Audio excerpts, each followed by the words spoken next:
نحمده ونستعينه ونستغفره ونعوذ بالله من شرور أنفسنا ومن سيئات أعمالنا من يهده الله فلا مضل له ومن يضلله فلا هادي له ونشهد أن لا إله إلا الله وحده لا شريك له ونشهد أن محمدا عبده ورسوله أما بعد أرسله بالحق بشيرا ونذيرا وداعيا إلى الله بإذنه وسراجا منيرا أما بعد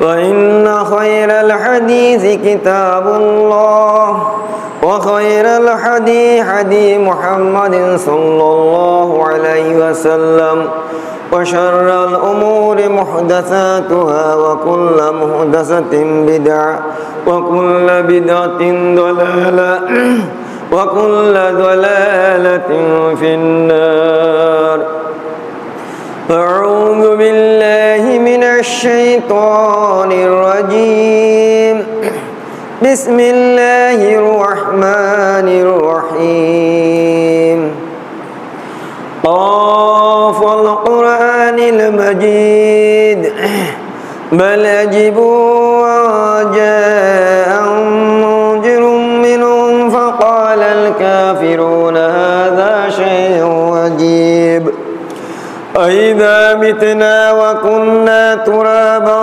ذلك رجل بعيد قد علمنا ما تنقص الأرض منهم وعندنا كتاب حفيظ وقال الله تعالى في كلامه المجيد أعوذ بالله من الشيطان الرجيم بسم الله الرحمن الرحيم أقم الصلاة لذكري وقال الله تعالى في موضوع آخر أعوذ بالله من الشيطان الرجيم وحافظوا على الصلوات والصلاة الوسطى إلى آخر آية عن بريدة رضي الله عنه قال قال رسول الله صلى الله عليه وسلم بين العبد وبين الكفر ترك الصلاة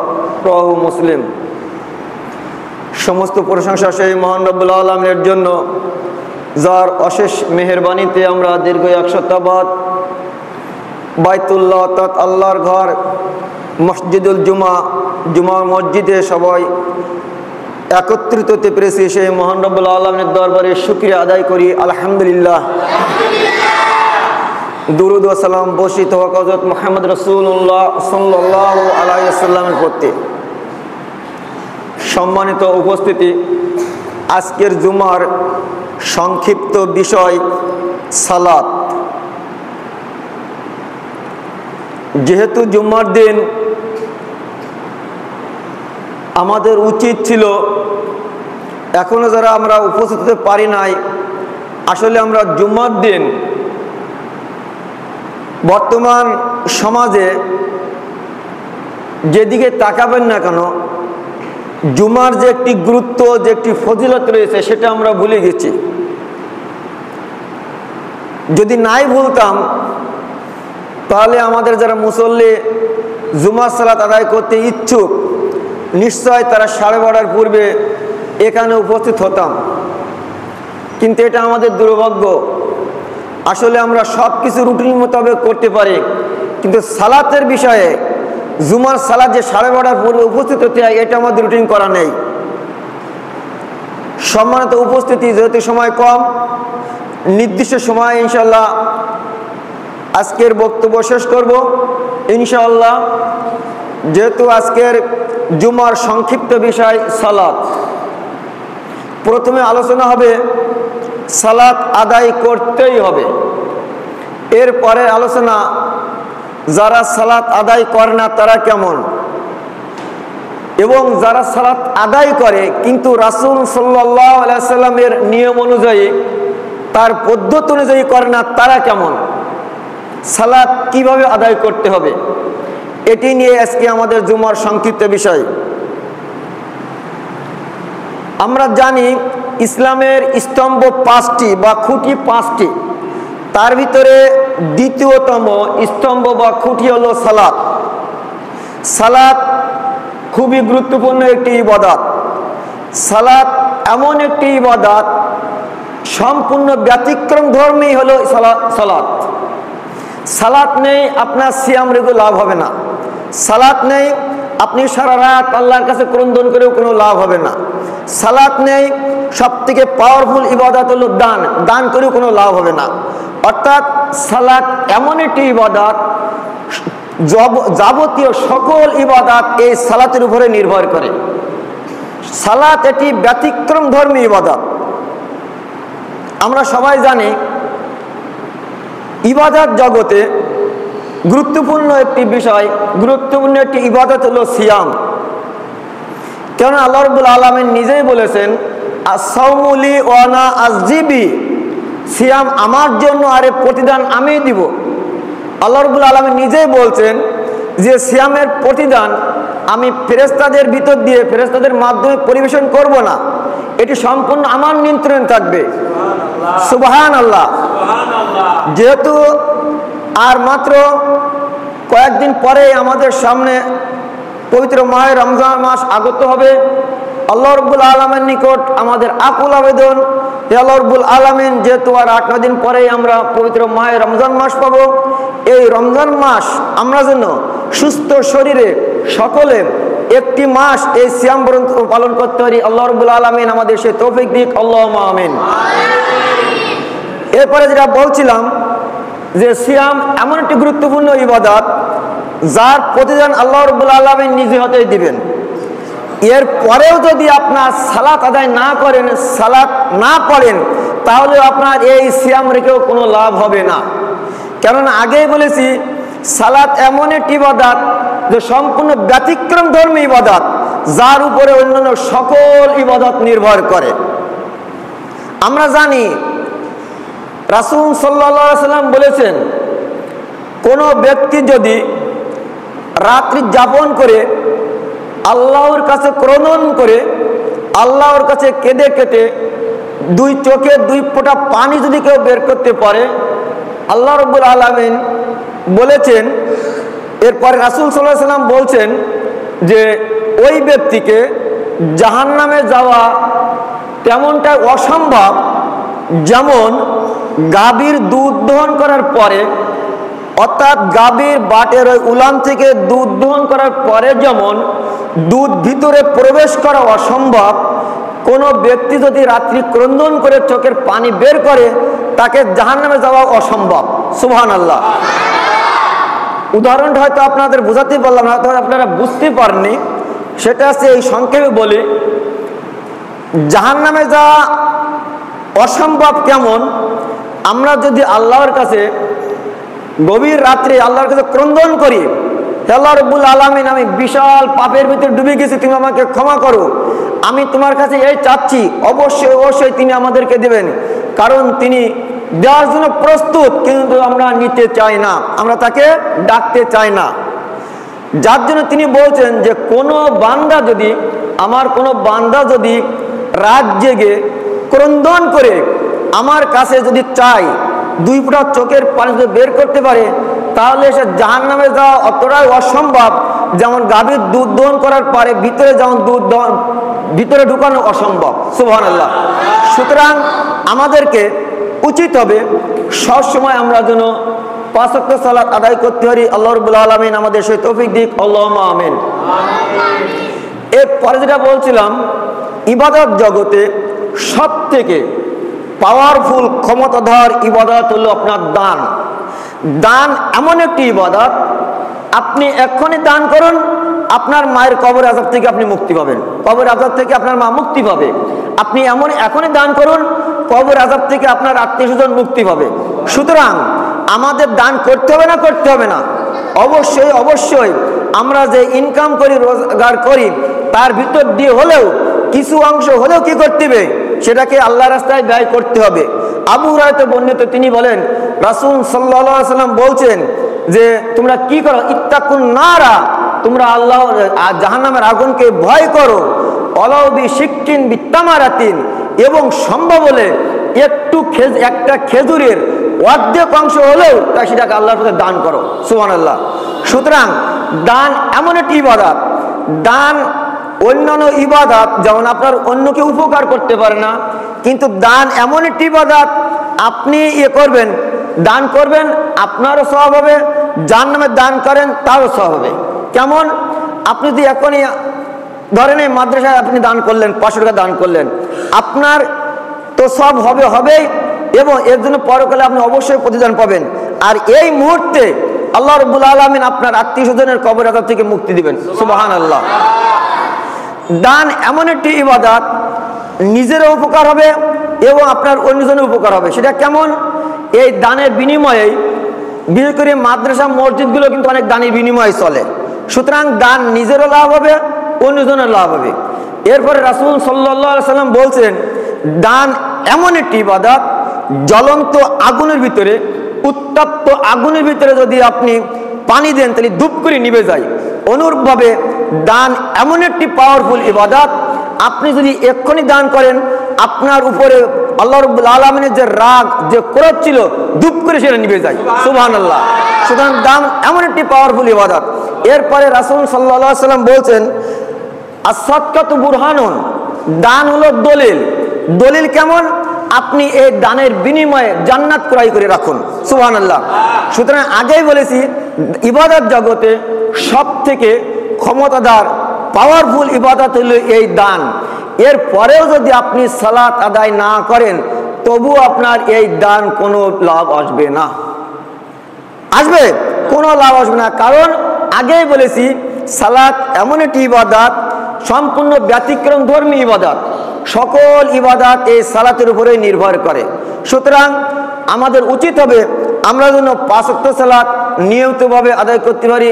আল্লাহ রাব্বুল আলামিন আমাদের সকলকে সে তৌফিক দিক। আল্লাহুম্মা আমিন। সালাত আদায় করতেই হবে।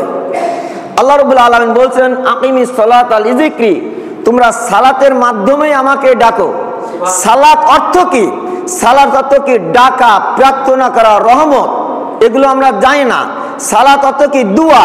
সালাতটাই তো দোয়া সম্পূর্ণ। আল্লাহু আকবার বলি যখন দাঁড়াচ্ছি এবং শেষে যখন সালাম দিয়ে শেষ করছি, সম্পূর্ণটা হচ্ছে কি? হলো দোয়া। এরপর আবার কোনো দোয়া নেই। সুতরাং এইটাই হলো প্রকৃত অর্থে দোয়া। কিন্তু আমরা এটা ভুলে গেছি। আমরা মনে করি যে সালাতের পরে সকলে সম্মিলিতভাবে হাত তুলে দোয়া করলে সেটাই মনে দোয়া। জি না, সালাতটাই আপনার সম্পূর্ণ দোয়া। সুতরাং আমাদের উচিত হবে আমাদের প্রত্যেককে সালাত আদায় করতেই হবে।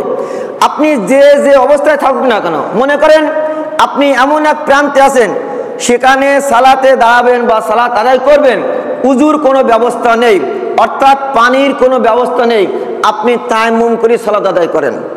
এবার দেখছেন পানিও নেই, মাটিও নেই, এমন এক মরুভূমিতে আছেন, এমন এক জায়গায় অবস্থান করছেন, মাটিও নেই, পানিও নেই, তায়াম্মুম করা যাবে না, উজু করা যাবে না। কি করবেন? মনে মনে নিয়াত করে আপনি সালাত আদায় করবেন, তবু আপনাকে সালাত আদায় করতেই হবে। এরপরে মনে করছেন আমার গায়ে এমন একটি পোশাক, এই একটি পোশাক ছাড়া আমার আর কোনো পোশাক নেই, এবং এই পোশাকটা জীর্ণ শীর্ণ ময়লা লেগে আছে, এই পোশাকে অপবিত্র কিছু লেগে আছে, এই পোশাক পরে যদি আমি সালাত আদায় করি তাহলে আমার সালাত আদায় হবে না। জি না, ওই একটি পোশাক পরেই আপনাকে সালাত আদায় করতেই হবে। সুবহানাল্লাহ। সালাত কোনো অবস্থাতেই ক্ষমা নেই। এরপরে মনে করছেন যে এমন একটা পরিস্থিতি হতে পারে, একেবারে মনে করেন উলাঙ্গ, আমারও একটি জীর্ণ শীর্ণ পোশাকও নেই, মনে করেন আপনি একেবারে জন্মের ড্রেস যাকে বলা হয়, একেবারে উলাঙ্গ। কি করবেন? আর কোনো ব্যবস্থা আপনার নেই, এমন এক জায়গায় আছেন যে সেখানে কাপড়ের কোনো ব্যবস্থা নেই, আপনার ওই উলাঙ্গ অবস্থায় আপনার সালাত আদায় করতে হবে, তবু আপনার সালাত আদায় করতেই হবে। সুবহানাল্লাহ। এবার আপনি হয়তো মনে করছেন, আমরা যেটা জানি যে সমাজের সবথেকে ঘৃণিত, ন্যাক্কারজনক, অপমানিত, অত্যাচারিত, অবদাস্ত ব্যক্তি হলো যে পতিতাতলা থেকে বেরিয়ে আসলো। মনে করেন এখন পতিতাতলা থেকে একটি মেয়ে তার দেহ বিক্রি করে বের হয়ে আসলো, এমন অবস্থায় তার সালাত আদায় হয়ে গেছে, ওই অবস্থায় তোকে সালাত আদায় করতেই হবে, কোনো অবস্থায় মাপ নেই তাকে। সুবহানাল্লাহ। এরপরে বলা হয়েছে নেশাগর অবস্থা, কেউ নেশাগ্রস্ত অবস্থা আসলো, ধূমপান করে আসলো, তাকেও অবশ্যই অবশ্যই সালাত আদায় করতেই হবে। এখন এখানে একটি প্রশ্ন থেকে যায়, আমরা সবাই জানি যে সহিহ হাদিস, ধূমপান করলে 40 দিন আল্লাহর নিকট ইবাদত গৃহীত হয় না, এটা আমরা সবাই জানি। অবশ্যই অবশ্যই কথাটা সহিহ, হাদিসটি সহিহ যে ধূমপান করলে, একবার ধূমপান করলে আল্লাহর নিকট কি 40 দিন তার ইবাদত কবুল হয় না, এটাই সহিহ, এটাই অবশ্যই কবুল হয় না। কিন্তু ও যে ব্যক্তি ধূমপান করে আসলো, ওই যে মেয়েটা পতিতার তলায় থেকে বেরিয়ে আসলো, ওই যে ব্যক্তিরা এক্ষুনি সুদ খেয়ে আসলো, ওই যে ব্যক্তিরা এক্ষুনি ঘুষ খেয়ে আসলো, ওই ব্যক্তিরা যে এখনই অপকর্ম করে আসলো, এখনই তাকে সালাত আদায় করতে হবে কেন? এই জন্য তাকে সালাত আদায় করতে হবে, সালাত ছেড়ে দিলে যে পাপ হতো, যে গুনাহ হতো, ওই অবস্থায় সালাত আদায় করলে আল্লাহর নিকট কবুল হবে না, এটাই ঠিক। কিন্তু ছেড়ে দিলে যে পাপটা হতো, ওই পাপটা আর হবে না। সুবহানাল্লাহ। সুতরাং যে অবস্থায় থাকুক না কেন, বিকল্প কোনো ব্যবস্থা না থাকলে তাকে ওই অবস্থায় সালাত আদায় করতেই হবে। কারণ সালাত এমন একটি ইবাদত যে যার উপরে অন্যান্য সকল ইবাদত নির্ভর করে। আগে বলেছে সালাত একটি ব্যতিক্রম ধর্মী ইবাদত। সুতরাং আমরা যেখানে উপস্থিত হয়েছি, আমরা এখন থেকে, আজ থেকে, এই মুহূর্তে থেকে তওবা করে আল্লাহ রাব্বুল আলামিন বিগত জীবনে যা করেছে আল্লাহ রাব্বুল আলামিন তুমি আমাদেরকে ক্ষমা করো। আজ থেকে তওবা করছি, বাকি জীবন কোনোদিন সালাত পরিত্যাগ করব না। আল্লাহ রাব্বুল আলামিন তুমি আমাদের সেই তৌফিক দাও, আল্লাহুম্মা আমিন। আল্লাহ রাব্বুল আলামিনের পরে বলছেন হাফিজু আলা সালাত ওয়া সালাতুল উস্তা, তোমরা সালাতকে হেফাজত করো, বিশেষ করে মধ্যবর্তী সালাত অর্থাৎ আসরের সালাতকে। আমরা আসলে হয়তো ঘুরে বেড়াই, সালাতের রক্ত হয়ে গেছে কিন্তু আমরা এটা গুরুত্ব দিই না। আমরা যারা সালাত আদায় করি না, দেখবেন সালাতের সময় গেছে, হয়তো বিশেষ করে চার দোকানে, বিশেষ করে দোকান পরে আমরা হয়তো বসে থাকি, আমরা ওটা কিছু মনেই করি না যে সালাত আদায় করে কি হবে। এটা আমাদের ভিতরে একটা ধারণা এসে গেছে যে মরতে তো হবে, সবাই তো মরে যাবো, কিন্তু মরার পরে কি হবে সেটা পরে দেখা যাবে। সম্মানিত উপস্থিতি, এটা ভাববেন না যে আপনি মারা যাবেন আর আপনি বিনা হিসাবে আপনি জানাতেন, অত সহজ না। যেদিন আল্লাহ রাব্বুল আলামিন বিচারের মাঠে আপনাকে এরকম সমস্ত আমলনামা আপনার সামনে দেওয়া হবে, ইকরা কিতাবাকা, যেদিন আপনাকে বলা হবে পড়ো তোমার আমলনামা কি করেছো, 80টি জীবন যে তুমি বেঁচেছিলে, 90 বছর তুমি জীবিত ছিলে, এই 90-80 বছরে তুমি কি করেছো আজকে তুমি পড়ো। সেদিন হয়তো আপনারা বলতে পারেন, আল্লাহ রাব্বুল আলামিন আমি তো পৃথিবীতে কোনোদিন লেখাপড়া করি নাই, আমি তো মূর্খ ছিলাম, আজকে এই আমলনামা সম্পূর্ণ আরবিতে কি করে পড়বো। জি না, ওই দিনে আপনি টপটপ আরবিতে সব পড়বেন যে ওই দিন ওই আকিকত সালাত আদায় করেছিলাম, ওই যে আত্মা করেছিলাম, মাদ্রাসা যে 500 টাকা দান করেছিলাম, অমুক মাদ্রাসা যে এই করেছিলাম, অমুক দোকানে যে বসেছিলাম, অমুক ব্যক্তিকে চড় মেরেছিলাম, অমুক লোকের সাথে আত্মসাৎ করেছিলাম, অমুক ব্যক্তিকে গালাগালি করেছিলাম, আপনি সেদিন সব আমলনামা দেখতে পারবেন। সুতরাং আমাদের উচিত হবে আজ থেকে এই মুহূর্তে আমরা তওবা করব, আল্লাহ রাব্বুল আলামিন বিগত জীবনে যা করেছি আল্লাহ রাব্বুল আলামিন তুমি আমাদেরকে এই মুহূর্তে ক্ষমা করো, আল্লাহুম্মা আমিন। সম্মানিত উপস্থিতি, আমরা মনে করি যে সালাত বিপদে পড়লে কি হবে। রাসূল সাল্লাল্লাহু আলাইহি ওয়াসাল্লাম সর্বদা যখন বিপদে পড়তেন তখনই তিনি 2 রাকাত সালাত আদায় করতেন।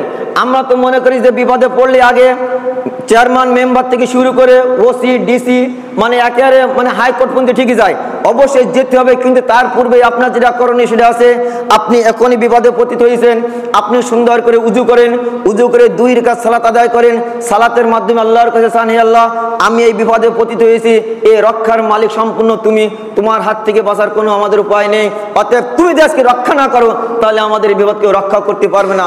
সুতরাং বিপদে পড়লে সম্পূর্ণ আগে কি করতে হবে, আগে ছোটাছুটি করার প্রয়োজন নাই। আল্লাহ রাব্বুল আলামিনের এই ঘরে এসে, মসজিদে এসে, যদি মসজিদ না থাকে আপনি বাড়িতে পড়েন সমস্যা নাই, 2 রাকাত সালাত আদায় করে আল্লাহর কাছে এই বিপদ থেকে আশ্রয় চান। সুবহানাল্লাহ। ইতিহাস ভুলে গেলে চলবে না। আপনারা জানেন ইব্রাহিম আলাইহিস সালাম যখন তার স্ত্রী সারেকা নিয়ে স্বৈরাচারী শাসকদের মাঝ থেকে গমন করছিলেন, নিজের স্ত্রীকে কি বলেছিলেন আমরা সবাই জানি, নিজের স্ত্রীকে বাঁচার জন্য ভাই বোনে রূপান্তরিত হয়েছিলেন এবং সেটা বলেছিলেন, সারা তুমি এটা কিছু মনে করো না, কারণ আজ এই জমিনের ভিতরে, এই পৃথিবীতে মনে করেন এখন 2 জন মুসলমান, তুমি আর আমি, সুতরাং এদের থেকে আমাদের বাঁচতেই হবে, না হলে এরা আমাদের শেষ করে ফেলবে। তারপরেও তিনি কিন্তু স্বৈরাচারী শাসকদের হাত থেকে রক্ষা পেয়েছিলেন না। ঠিকই সারাকে স্বৈরাচারী শাসক যখন নির্দেশে যখন তাকে ঘরের ভিতর ঢুকানো হলো, স্বৈরাচারী শাসক যখন স্যারের গায়ে হাত দিতে লাগলো, স্বৈরাচারী শাসকের কথা শুনে স্যারের সেদিন কি বলেছিলেন? সেদিন ইব্রাহিম সালামের স্ত্রী সারা বলেছিলেন, এই থামো, আগে উজু হবে, 2 রাকাত সালাত আদায় হবে, তারপরে অন্য কিছু। সেদিন কিন্তু সারা আলাইহিস কি করেছিলেন? উজু করে সুন্দরভাবে 2 রাকাত সালাত আদায় করে আল্লাহর কাছে ক্রন্দন করেছিলেন, আল্লাহর কাছে সাহায্য ছিলেন। সেই আল্লাহ, আমি যদি তোমাকে বিশ্বাস করে থাকি, যদি তোমার রাসূল ইব্রাহিমকে বিশ্বাস করে থাকি, আর আমার এই সতীত্ব, আমার এই ইজ্জত যদি আমার স্বামী ইব্রাহিম ছাড়া অন্য কেউ যদি ব্যবহার না করে, আল্লাহ রাব্বুল আলামিন এগুলো যদি সত্যিই থাকে, তাহলে তুমি এই স্বৈরাচারী শাসকদের থেকে রক্ষা করো। কি সেদিন সুবহানাল্লাহ, সেদিন তিনি রক্ষা করেছিলেন না? এই কথা বলার পরে স্বৈরাচারী শাসক কিন্তু মাটিতে লুটে পড়ে গেছিলেন। 1 বার না 2 বার না 3 বারই কিন্তু বারবারই স্বৈরাচারী শাসক যখন এই সারাকে গায়ে হাত দিতে যাচ্ছিলেন, তিনি কিন্তু বারবারই আল্লাহর কাছে একই ক্রন্দন করেছিলেন, হে আল্লাহ রাব্বুল আলামিন, আমি যে তোমার নবী, তোমাকে এবং তোমার নবীকে যদি বিশ্বাস করে থাকি, তোমাদের প্রতি আমি ঈমান এনে থাকি, আর আমার এই দেহ, আমার এই লজ্জা স্থান আমার স্বামী ছাড়া যদি কেউ কোনোদিন উপভোগ না করে, যদি স্পর্শ না করে থাকে, তুমি যদি বিশ্বাস করে থাকো আল্লাহ রাব্বুল আলামিন, এই স্বৈরাচারী শাসকদের থেকে তুমি রক্ষা করো।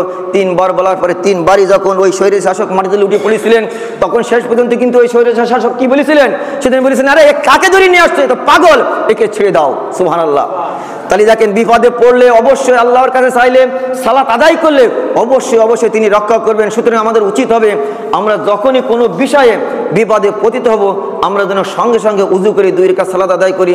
আল্লাহ রাব্বুল আলামিন এই ধরনের ইবাদত করে আমাদেরকে তৌফিক দান করুন, আল্লাহুম্মা আমিন। এরপরে যেটা বলছিলাম, যে যারা সালাত আদায় করে না তারা কেমন? বুরাইদা রাদিয়াল্লাহু তাআলা আনহু হতে বর্ণিত, তিনি বলেন, রাসূল সাল্লাল্লাহু আলাইহি ওয়াসাল্লাম বলেছেন, বাইনাল আবদি ওয়া বাইনাল কুফরি তারকুস সালাত। মুসলমান এবং কাফেরের মধ্যে পার্থক্য একটা হলো সালাত। মুসলিম শরীফের হাদিস, 82 নম্বর হাদিস। যদিও আমরা জানি যে সালাত মুসলমান বা মুমিন এবং কাফেরদের ভিতরে পার্থক্য হলো সালাত, কিন্তু এখন যদি আমরা সমাজে যদি কাউকে বলি থেকে, তুমি তো কাফের, তুমি কেন সালাত আদায় করলে না, তাহলে কিন্তু আপনার জায়গায় আপনি থাকতে পারবেন না। তুমি আমাকে কাফের বললে, মানে কি হয়ে পড়েছে তুমি আমাকে কাফের বললে? কিন্তু কাফের আমি কেন বলেছি? আল্লাহ রাসূল সাল্লাল্লাহু আলাইহি ওয়াসাল্লাম বলছেন যে মুসলমান এবং কাফেরদের পার্থক্য হচ্ছে সালাত। তুমি সালাত আদায় করুন, তুমি অবশ্যই কাফের। কিন্তু ওকে যদি কাফের না বলে বলা যায় তুমি অস্বীকারী, তুমি কেন সালাত আদায় করলে না, তাহলে আর কিছু বলবে না। কেমন জানেন, আমাদের সমাজে যদি কোনো বাচ্চার গায়ে দিয়ে বলা হয় বাঘের বাচ্চা, বাঘের বাচ্চা যদি বলা হয়, তাহলে তার বাপ মা বাবা দাও, আমার বাচ্চাকে বাঘের বাচ্চা বলা হয়েছে। কিন্তু যদি আপনি বলে থাকেন বিড়ালের বাচ্চা, তখন দেখেন আপনাকে ধরে বসবে। প্রাণী কি? প্রাণী, ওটা একটা প্রাণী, এটা একটা প্রাণী, কিন্তু বাঘের বাচ্চা বলা হয়েছে বলে তুমি কি ধরে বসছো, ওকে কিছু বলছো না, বাবা দিচ্ছ। আর বিড়াল বলছো বলে তুমি ওকে ধরে বসছো। কাফের বলছো বলে তুমি ওকে হত্যা করছো, যে তুমি ওকে কাফের বললে কেন? কিন্তু অস্বীকার বলার পরে তুমি আর কিছু মনে বুঝতে পারছো না। বন্ধুগণ, রাসূল সাল্লাল্লাহু আলাইহি ওয়াসাল্লাম যে আদর্শ রেখে গেছেন, যেভাবে বলেছেন আমাদের সেইভাবে চলতে হবে। সূরা আনকাবুতে তিনি বলেছেন, রাসূল আল্লাহ রাব্বুল আলামিন সূরা আনকাবুতে বলেছেন, লাকাদ কানা লাকুম ফি রাসূলিল্লাহি উসওয়াতুন হাসানা। নিশ্চয় রাসূল সাল্লাল্লাহু আলাইহি ওয়াসাল্লামের ভিতরে উত্তম আদর্শ রয়েছে। যদি রাসূল সাল্লাল্লাহু আলাইহি ওয়াসাল্লামের ভিতরে আমাদের জন্য উত্তম আদর্শ থাকে, তাহলে অবশ্যই তার আদর্শ অনুযায়ী চলতে হবে। আজকের আমাদের আদর্শ সমাজ গড়ে তুলতে হলে অবশ্যই রাসূলের পথ অনুযায়ী চলতে হবে, কিন্তু সেটা আমরা চলতে চাই না, আমরা মানতে চাই না, আমরা বুঝতেও চাই না। আজকে সমাজে যারা জানে তাদের কাছে আমরা জানতেও চাই না। আমরা নিজেদেরকে ছোট মনে করি যে ওই ব্যক্তিরা শিখেছে, ওর কাছে কেন যাব? আমি বিশাল দেহের অধিকারী, আমি বিশাল সম্পদের অট্টালিকা আমার আছে, মালিকের বিশাল সম্পদের মালিক আমি কেন ওই ছোট লোকটির কাছে যাব? বন্ধুগণ, আজকে যাবেন না, কিন্তু একদিন আপনাকে ধরা খেতেই হবে। সেই দিন আপনার সামনে আসছে, আপনি মনে করছেন মরবো না, অবশ্যই আপনি মরবেন। কুল্লু নাফসিন যায়কাতুল মাউত, প্রত্যেক প্রাণী আছে, মৃত্যুস্বাদ গ্রহণ করতেই হবে।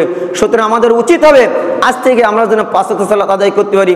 আল্লাহ রাব্বুল আলামিন আমাদের সকলকে সেই তৌফিক দিক, আল্লাহুম্মা আমিন। ইমাম আহমদ ইবনে হাম্বল রাহিমাহুল্লাহ তিনি বলেছেন যে যারা সালাত আদায় করে না এরা আছে হত্যার যোগ্য, এদেরকে হত্যা করো। আবু হানিফা রাহিমাহুল্লাহ তিনি বলেছেন যারা সালাত আদায় করে না এদেরকে কি করে? এদেরকে জেলখানায় বন্দি করো, জেলখানায় বন্দি করে এদেরকে কি করো? সারাদিন পিটাতে থাকো। কেন তারা সালাত আদায় করবে না? পরবর্তী আরও বিদ্বানগণ বলেছেন যে ফ্যামিলিতে, যে সংসারে স্বামী সালাত আদায় করে, স্ত্রী আদায় করে না, অথবা স্ত্রী আদায় করে স্বামী আদায় করে না, এইরকম যদি কোনো ফ্যামিলি থেকে থাকে, এইরকম যদি কোনো পরিবার করে থাকে, তাহলে মনে করতে হবে ওই ফ্যামিলিতে স্বামী স্ত্রীর আর বন্ধন নয়, মনে করতে হবে স্বামী স্ত্রীর বন্ধন কেটে গেছে, অর্থাৎ তারা স্বামী স্ত্রী নয়, কেননা তারা অলসতা বা সালাত আদায় করেনি। এদেরকে কি করো? এদেরকে জেলখানায় বন্দি করে এদেরকে হত্যা করো। সুতরাং স্বামী যদি সালাত আদায় করে স্ত্রীকে অবশ্যই বলতে হবে, স্ত্রী যদি সালাত আদায় করে স্বামীকে অবশ্যই বলতে হবে। এইরূপভাবে যখন আপনাদের বাচ্চা হবে, ফ্যামিলিতে আদর্শ সমাজ গড়তে হলে, অবশ্যই আদর্শ পরিবার গড়ে তুলতে হলে আপনি কি করবেন? আপনি আপনার পরিবারকে নিয়ে আপনি আপনার বাচ্চাদেরকে আদর্শ শিক্ষা দিবেন, দেখবেন ইনশাল্লাহ তারাও 5 ওয়াক্ত সালাত আদায় করবে। আল্লাহ রাব্বুল আলামিন এই ধরনের মানসিকতা আমাদের ভিতরে তৈরি করার তৌফিক দেখ, আল্লাহুম্মা আমিন। আর ওই বিদ্যান মুসুদ তায়েব আলী নিয়ে এরা বলেছেন যে ফ্যামিলিতে স্বামী স্ত্রী একজন আদায় করে আরেকজন আদায় করে না, এই অবস্থা যদি তারা মৃত্যুবরণ করে তাদের কি করো? তাদেরকে হিন্দুদের শ্মশানে রেখে আসো। এরা যদি কেউ মারা যায় ওই অবস্থায় তাদের দাফন কাফন করো না, মুসলমানদের কবরস্থানে তাদেরকে নিয়ে যায় না, প্রয়োজনে তাদেরকে হিন্দুদের শ্মশানে নিয়ে তাদেরকে ওখানে শালীন করে আসো। সুতরাং আমাদের উচিত হবে আমরা যেন এইরকম ফ্যামিলি না গড়ে তুলতে পারি। আল্লাহ রাব্বুল আলামিন আমাদেরকে আদর্শ পরিবার গড়ে তোলার তৌফিক দান করুক, আল্লাহুম্মা আমিন। আমরা জানি যে সালাত এমন একটি গুরুত্বপূর্ণ ইবাদত, আগে আমি বলেছি যে সালাত কিন্তু সম্পূর্ণ ব্যতিক্রম ধর্মী ইবাদত, কারণ পৃথিবীর সকল ইবাদত এই সালাতের উপরে নির্ভর করে। যেটা আমি প্রথমে বলেছি যে সালাত এমন একটি ইবাদত যার উপরে অন্যান্য সকল ইবাদত নির্ভর করে। সুতরাং আমাদের উচিত হবে আমরা যেন সবসময় 5 ওয়াক্ত সালাত আদায় করতে পারি। আল্লাহ রাব্বুল আলামিন আমাদের সকলকে সেই তৌফিক দিক, আল্লাহুম্মা আমিন। আদর্শ সমাজ যদি গড়ে তুলতে চাই, আদর্শ পরিবার যদি গড়ে তুলতে চাই, এখন থেকে আমাদের উচিত হবে আমাদের বাচ্চাদেরকে সবসময় সালাতের নির্দেশ দেওয়া। রাসূল সাল্লাল্লাহু আলাইহি ওয়াসাল্লাম বলছেন, যখন তোমাদের সন্তানদের 7 বছর বয়স হবে তখন তোমরা সন্তানদের কি করো? সালাতের জন্য নির্দেশ করো, সালাতের জন্য নির্দেশ করো। এরপরে যখন 10 বছর বয়স হবে তাদেরকে কি করো? নির্দেশ করো। দূরের কথা, যদি সালাত আদায় না করে ওয়াজরিবুহুম, তাদেরকে প্রহার করো, তাদেরকে পিটাও। আপনার ছেলে মেয়ের বয়স 10 থেকে 15 বছর হয়ে গেছে, আপনি এখনো বেঁচে আছেন, আপনি কিসের পিতা? জন্ম দিলে পিতা হওয়া যায় না, জন্ম দিলে মা হওয়া যায় না। একজন পাগলি সেও কিন্তু জন্ম দিতে পারে, সেও কিন্তু বাচ্চা প্রসব করতে পারে। আপনার ছেলে মেয়ের 15 বছর বয়স হয়ে গেছে, সালাত আদায় করে না, আপনি সালাত আদায় করতে আসছেন, আর আপনার ছেলে মেয়ে বিভিন্ন জায়গায় ঘুরে বেড়াচ্ছে, কেমন পিতা আপনি? ওই রকম পিতা বেঁচে থাকার থেকে মরে যাওয়াই ভালো। সুতরাং আমাদের উচিত হবে আমাদের যারা ছেলে মেয়ে আছে ভবিষ্যৎ প্রজন্মের জন্য যদি আমরা আদর্শ সমাজ গড়ে তুলতে চাই, আমরা 5 ওয়াক্ত সালাত যদি আদায় করতে চাই, এখন থেকে আমাদের উচিত হবে আমরা যেন সকলে 5 ওয়াক্ত সালাত নিয়মিতভাবে আদায় করতে। আল্লাহ রাব্বুল আলামিন আমাদের সকলকে সেই তৌফিক দিক, আল্লাহুম্মা আমিন। সালাত এমন একটি ইবাদত যে সালাত শুধু আদায় করলেই হবে না, এর কিছু নিয়ম কানুন রয়েছে। রাসূল সাল্লাল্লাহু আলাইহি ওয়াসাল্লাম বলছেন, সাল্লু কামা রাআইতুমুনি উসাল্লি, তোমরা সেইভাবে সালাত আদায় করো যেরূপ আমাকে সালাত আদায় করতে দেখেছো। আমরা আসলে সালাত আদায় করতে জানি না, আমরা মনে করি যে যেমন তেমন ভাবে মসজিদে যেয়ে উপস্থিত হলেই সালাত আদায় হয়ে গেল। জি না, সালাতকে 3 ভাগে ভাগ করা হয়েছে। আপনারা খেয়াল করে শুনুন, সালাতকে 3 ভাগে ভাগ করা হয়েছে। তার 1 নম্বর ভাগ হলো হচ্ছে উজু, 2 নম্বর হলো রুকু, 3 নম্বর হলো সিজদা। এই 3টি ভাগে সালাতকে ভাগ করা হয়েছে। আপনি মসজিদে আসলেন আর মুরগির মতো ঠন ঠন করে রুকু সিজদাতে চলে গেলেন, অত সহজ নয়। রুকু সিজদার যে বিধান রয়েছে, আপনি প্রথমে দাঁড়ায় কি বলতে হয়, রুকুতে কি বলতে হয়, সিজদাতে কি বলতে হয়, আপনি কোনোদিন ভেবে দেখেছেন কি? ইবাদত জগতে যত ইবাদত আছে সব থেকে ইবাদতের মাধ্যমে, এই সালাতের মাধ্যমে আল্লাহর সাথে চুপি চুপি কথা বলা যায়। আপনি যখন সিজদা যাচ্ছেন, সিজদা যেতে নিয়ে আপনি মাথা নিচু করে বলছেন সুবহানাকাল্লাহুম্মা রাব্বানা ওয়া বিহামদিকা আল্লাহুম্মা গফিরলি, এই দোয়াটি আপনি বারবার পড়ছেন। যারা জানেন না তারা নিশ্চয়ই সুবহান রাব্বিল আলা এটা পড়েন, ওটাও বললে হবে, এটাও বললে হবে। কিন্তু আল্লাহ রাব্বুল আলামিন আপনার ওখানে শুনছে ইবাদত এমনভাবে করতে হবে। ইহসানে বলা হয়েছে যে ফাইলাম তাকুন তারাউ, তুমি সালাতের মাধ্যমে যদি আল্লাহকে দেখতে না পাও তাহলে মনে করবো এরাকা আল্লাহ তোমাকে স্বয়ং দেখছে। সুতরাং মনে করতে হবে যে আল্লাহকে আমি দেখছি, না হলে মনে করতে আল্লাহ আমাকে দেখছে। সুতরাং সেইভাবে আমাকে সালাত আদায় করতে হবে। যেটা বলছিলাম যে আল্লাহর সাথে সব থেকে সালাতের মাধ্যমে চুপি চুপি কথা বলা যায়। আপনি যখন সিদ্ধাজি বলছেন সুবহানাকাল্লাহুম্মা রাব্বানা ওয়া বিহামদিকা আল্লাহুম্মা গফিরলি, হে আল্লাহ তুমি পবিত্র, তুমি মহান, তুমি আমাদের প্রতিপালক, তুমি আমাদেরকে ক্ষমা করো। আল্লাহর কাছে তুমি মাথা নিচু করে এইভাবে বারবার দোয়া পড়ছেন, আল্লাহ রাব্বুল আলামিন অবশ্যই ক্ষমা করবেন। সুবহানাল্লাহ। সুতরাং আমাদের উচিত হবে আমরা যেন সবসময় এই 5 ওয়াক্ত সালাত নিয়মিত আদায় করতে পারি এবং রাসূল সাল্লাল্লাহু আলাইহি সাল্লামের পদ্ধতি অনুযায়ী আদায় করতে পারি। আমরা যেন মসজিদে এসে মুরগির মতো ঠান ঠান করে সিজদা দিয়ে না চলে যায়। সালাতের যে নিয়মকানুন রয়েছে আমরা যেন সেটাই সঠিকভাবে সঠিক পদ্ধতিতে যেন আমরা সালাত আদায় করতে পারি। আল্লাহ রাব্বুল আলামিন আমাদের সকলকে সেই তৌফিক দিক, আল্লাহুম্মা আমিন। সম্মানিত উপস্থিতি, আজকের আসলে আমাদের আদর্শ সমাজ বলতে কিছু নেই, আজকে আদর্শ পরিবার বলতে কিছু নেই। আমরা সবসময় মনে করি যে আদর্শ সমাজ গড়ে তুলতে হবে, আদর্শ পরিবার গড়ে তুলতে হবে, আদর্শ রাষ্ট্র গড়ে তুলতে হবে, কিন্তু আমাদের তো মূলেই আছে ধরা খাওয়া। কেননা আজকে আমাদের সমাজে আমরা আদর্শ পিতা না, আমরা আদর্শ মা নেই। আমাদের আদর্শ মা যদি থাকতো, আদর্শ পিতা যদি থাকতো, তাহলে আজকের এই সমাজ এইভাবে রসাতলে যেত না। আজকের সমাজে আপনি যদি তাকান না কেন, আদর্শ সমাজ বলতে কিছু নেই, আদর্শ পরিবার বলতে কিছু নেই, আদর্শ রাষ্ট্র বলতে কিছু নাই। আপনি যার কাছে যাবেন তার কাছে দেখবেন সে ধরা খাওয়া, আপনি তাকে কিছু শেখাতেও পারবেন না। সে মনে করবে আমি আমার এত টাকা পয়সার মালিক, আমি কেন এসব শিখবো। বন্ধুগণ, এগুলো এই যে তুচ্ছ তাচ্ছিল্য হয়ে অবজ্ঞা, নিজেকে এত বড় মনে করা, আপনি কি ভেবেছেন? আপনি কি মনে করেন আপনি চিরদিন বেঁচে থাকবেন? জি না, আপনার হয়তো বয়স আজকে 80-90 বছর, আপনাকে হয়তো আল্লাহ রাব্বুল আলামিন ইচ্ছা করলে আজ নাই 10 বছর বাঁচলেন, নাই 5 বছর বাঁচলেন, কিন্তু মরতে তো হবেই। মৃত্যুর পরে আমাদের যে হিসাব নিকাশ, সেদিন হয়তো আল্লাহ রাব্বুল আলামিনের নিকট আমরা কি জবাবদিহি করব। সুতরাং এখন থেকে আমাদের উচিত হবে, সেদিন যদি আমরা জান্নাতে যেতে চাই, আমরা যদি বিচারের মাঠে আল্লাহ রাব্বুল আলামিনের নিকট সব কিছু হিসাব নিকাশ শেষে যেন সব কিছু প্রশ্নের উত্তর দিতে পারি, এখন থেকে আল্লাহ রাব্বুল আলামিন আমাদের সকলকে এই 5 ওয়াক্ত সালাত আদর্শ পরিবার গড়ে তোলার তৌফিক দান করুন, আল্লাহুম্মা আমিন। সম্মানিত উপস্থিতি, আপনারা জানেন আপনাদের এলাকায়, আপনাদের এলাকায়, অত্র এলাকায় আমরা যে রাজঘাট, অভয়নগর চৌরাস্তায়, রেলগাড়ি, এখানে যে একটি আত্মাক্কা ইসলামী মাদ্রাসা গড়ে তুলেছি, হয়তো অনেকে জানে, অনেকে জানে না। হয়তো যারা নতুন আসছেন আপনাদেরকে উদাত্ত আহ্বান জানাবো। দেখেন, আদর্শ সমাজ গড়ে তুলতে হলে, আদর্শ পরিবার গড়ে তুলতে হলে অবশ্যই আপনার মাদ্রাসায় আপনার ছেলেকে শিক্ষা দিতে হবে। এখন হয়তো আপনি বলতে পারেন যে আমার সেই স্কুলে লেখাপড়া করে, আমার ছেলে মেয়ে কলেজে লেখাপড়া করে, তাই বলে কি তাদের ভিতরে আদর্শ নাই? আমি সেটা বলছি না। আপনার স্কুল কলেজে আমি পড়ালেখা নিষেধ করছি না, অবশ্যই পড়বেন, কিন্তু আদর্শ সমাজ আপনি দেখেন, আদর্শ সমাজ গড়ে তুলতে হলে অবশ্যই মাদ্রাসা শিক্ষারও প্রয়োজন আছে। আজকে আমি এখানে একটি নার্সারি বা প্লে শ্রেণীর বাচ্চাকে দাঁড় করে দিব, আর আমি পাশ থেকে বা অন্য এলাকার একটা ক্লাস 5-এর একটা ছেলে এখানে দাঁড় করে দিব। আমি এই প্লে বা নার্সারি মাদ্রাসা ছেলেকে বলবো, বাবা বলতেন সালাতের শুরুতে কি বলতে হয়, সাইদুল ইস্তেগফার কোনটা, আয়াতুল কুরসি কোনটা বলবে। কিন্তু ওই যে ক্লাস 5 পাস করা ছেলে, ওকে যদি আপনি পিটান, কিন্তু অধিকাংশ ছেলেই কিন্তু বলতে পারবে না। সুতরাং আমাদের উচিত হবে, আমরা যতদিন বেঁচে থাকি, যদি আমরা পরকালীন মুক্তি পেতে চাই, তাহলে অবশ্যই আমাদের ছেলেমেয়েদেরকে এখন থেকে মাদ্রাসা শিক্ষায় শিক্ষিত করতে হবে। আপনারা জানেন, আমরা এই আত্মাক্কা ইসলামী মাদ্রাসা আজকে 2-2.5 মাস বয়স। আমরা এখানে অনেক দিনের স্বপ্ন ছিল, আল্লাহর রহমতে আপনাদের প্রচেষ্টায় আমরা এখানে মাদ্রাসা করতে সক্ষম হয়েছি। এখানে এখন বর্তমান আমাদের আবাসিক অনাবাসিক দিয়ে প্রায় আমাদের কিন্তু প্রায় 55-60টি বাচ্চা হয়েছে, আলহামদুলিল্লাহ। আপনাদেরকে উদাত্ত আহ্বান জানাবো, আপনারা এখানে যারা আছেন, যারা আসেন, তাদেরকে মেসেজটা পাঠাই দিবেন যে আত্মাক্কা ইসলামী মাদ্রাসার ওখানে যে পরিবেশ দেখলাম, ওখানে যে বাচ্চাদের আদর্শ দেখলাম, লেখাপড়া করাতে হলে, আদর্শ পরিবার গড়ে তুলতে হলে অবশ্যই মাদ্রাসায় দিতে হবে। আপনারা সরজমিনে দেখতে পাবেন, বর্তমানে আমাদের মাদ্রাসায় প্রায় এই 2-2.5 মাসে আপনারা যারা এখানে দেখেছেন, শ্রম দিয়ে, বুদ্ধি দিয়ে, অর্থ দিয়ে যারা সবসময় এখানে থেকেছেন, তারা তো আছেন, যারা নতুন আসছেন এখানে দূর দূরান্ত থেকে, তাদেরকে উদাত্ত আহ্বান জানাবো। আমাদের এই মাদ্রাসাটা আপনারা জানেন, বিশেষ করে এই ধরনের মাদ্রাসা করতে কিন্তু সরকারি অনুদান কম পাওয়া যায়, এটা আপনারা সবাই জানেন। একমাত্র সরকারি প্রতিষ্ঠান ছাড়া সরকারি অনুদান কম পাওয়া যায় না তা বলবো না, যায়, কিন্তু কম পাওয়া যায়। আমরা এই মাদ্রাসায় আপনাদের মতো মানুষের কাছ থেকেই কিন্তু টাকা পয়সা নিয়ে এই মাদ্রাসা গড়া, আলহামদুলিল্লাহ।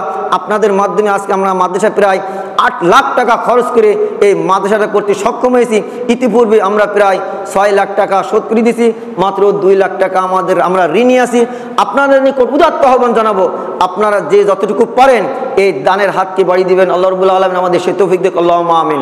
দান এমন একটা জিনিস, আগেই তো বলেছি যে আপনি এখনই দান করবেন, আপনার তো সব হবে, আপনার পিতামাতার, আপনার আত্মীয় স্বজনের কবর আযাব এখনই মুক্তি পাবে, আপনি এখনই দান করবেন। আপনার প্রতি আল্লাহর যে ক্রোধ ছিল, রাগ ছিল, সেটা ধপ করে নিয়ে যাবে। সুতরাং এই ধরনের মাদ্রাসায় আপনারা অবশ্যই দান করবেন। আত্মাক্কা ইসলাম মাদ্রাসা হাঁটি পায়ে আপনাদের বুদ্ধিতে, আপনাদের অর্থ দিয়ে, আপনাদের শ্রম দিয়ে আপনারা যে পরামর্শ দিচ্ছেন সেইভাবে আমরা যেভাবে মাদ্রাসা আগাচ্ছি, আল্লাহ রাব্বুল আলামিনের নিকট আপনারা সবাই দোয়া করবেন। আল্লাহ রাব্বুল আলামিন আমাদের এই মাদ্রাসাকে যেন একদিন মারকাজ হিসাবে আমরা পরিণত করতে পারি। আল্লাহ রাব্বুল আলামিন আমাদের সকলকে সেই তৌফিক দিক, আল্লাহুম্মা আমিন। সম্মানিত উপস্থিতি, আর 10-12 দিন পরে ইনশাআল্লাহ আমরা পবিত্র মাহে রমজান মাস পাবো। এই রমজান মাসে আমাদের অনেক দায়িত্ব কর্তব্য রয়েছে, বিশেষ করে রমজান মাসে বেশি বেশি দান সৎকার করতে হয়। তা আপনারা যারা উপস্থিত হয়েছেন, আপনারা যারা জাকাত ফিতরা দেন, আপনাদের নিকট আমার উদাত্ত আহ্বান, আপনাদের কিছু একটা অংশ এই আত-তাকওয়া ইসলাম মাদ্রাসায় রেখে দেবেন। যত সময় ইনশাআল্লাহ আমরা আপনাদের কাছ থেকে নিব, অথবা আপনারা স্ব ইচ্ছায় দিয়ে যাবেন, এই উদাত্ত আহ্বান আপনাদের নিকট থাকছে। সেই সাথে আপনাদের আরও একটু দাওয়াত দিচ্ছে, সেটা আছে আমাদের এই মাদ্রাসায় যাদের আপনাদের বাচ্চারা এদিক ওদিক ঘোরাফেরা করছে, লেখাপড়া করতে পারছে না, আমাদেরকে এখানে দেবেন। আমাদের এখানে খরচ বেশি নয়, অন্য মাদ্রাসার থেকেও আমাদের এখানে সব কিছু নিয়মকানুন লেখা আছে, আপনি দেখবেন। তো যাই হোক, আল্লাহ রাব্বুল আলামিন আমাদের সকলকে যেন এই আত-তাকওয়া ইসলাম মাদ্রাসাকে কবুল করে, আল্লাহুম্মা আমিন। হে আল্লাহ রাব্বুল আলামিন, আমরা এখানে যারা উপস্থিত হয়েছে, আমরা যেন নিয়মিত 5 ওয়াক্ত সালাত আদায় করতে পারি। আল্লাহ রাব্বুল আলামিন আমাদের সকলকে সেই তৌফিক দিক, আল্লাহুম্মা আমিন। হে আল্লাহ রাব্বুল আলামিন, অত্র এলাকায় ইতিপূর্বে যারা মৃত্যুবরণ করেছে, আল্লাহ রাব্বুল আলামিন তুমি তাদের সকলকে মৃত্যুর এই কবরের আযাব থেকে রক্ষা করো, আল্লাহুম্মা আমিন। হে আল্লাহ রাব্বুল আলামিন, অত্র এলাকা যারা অসুস্থ হয়েছে, এখানেও যারা আমরা অসুস্থ হয়ে পড়েছি, আল্লাহ রাব্বুল আলামিন তুমি আমাদের সকলকে আরোগ্য দান করো, আল্লাহুম্মা আমিন। হে আল্লাহ রাব্বুল আলামিন, আমাদের ভিতর থেকে যারা ঋণগ্রস্ত হয়ে পড়েছে, রব্বুল আলামিন তুমি তাদেরকে এই ঋণ থেকে মুক্তি দান করো, আল্লাহুম্মা আমিন। পরিশেষে আপনারা সকলে আমাদের বাচ্চাদের জন্য দোয়া করবেন, আমাদের মাদ্রাসার জন্য দোয়া করেন। হে আল্লাহ রাব্বুল আলামিন, আজকে এখানে যে বক্তব্য হলো, যে সালাত বিষয়ে আলোচনা হলো, আল্লাহ রাব্বুল আলামিন তুমি আমাদের সকলে, আমরা যতদিন বেঁচে থাকি আমরা যেন 5 ওয়াক্ত সালাত নিয়মিত আদায় করতে পারি, আল্লাহ রাব্বুল আলামিন সেই তৌফিক দিক, আল্লাহুম্মা আমিন। হে আল্লাহ রাব্বুল আলামিন, বিগত জীবনে হয়তো আমরা না জেনে না বুঝে অনেক অপকর্ম, অনেক অন্যায় কাজ করেছি, আল্লাহ রাব্বুল আলামিন জানতাম না, বুঝতাম না, বা না জেনেও না বুঝেও, জেনেও বুঝেও যেটা আমরা কাজ করেছি, পাপ করেছি, আল্লাহ রাব্বুল আলামিন তুমি আমাদের সকলকে এই মুহূর্তে আমাদের বিগত জীবনের সকল পাপ ক্ষমা করো, আল্লাহুম্মা আমিন। আল্লাহ রাব্বুল আলামিন তুমি আমাদের সকলকে 5 ওয়াক্ত সালাত আদায় করে ইহকালীন শান্তি, পরকালীন মুক্তি লাভ করার তৌফিক দান করুক, আল্লাহুম্মা আমিন। ওয়া আখিরু দাওয়ানা আলহামদুলিল্লাহি রাব্বিল আলামিন।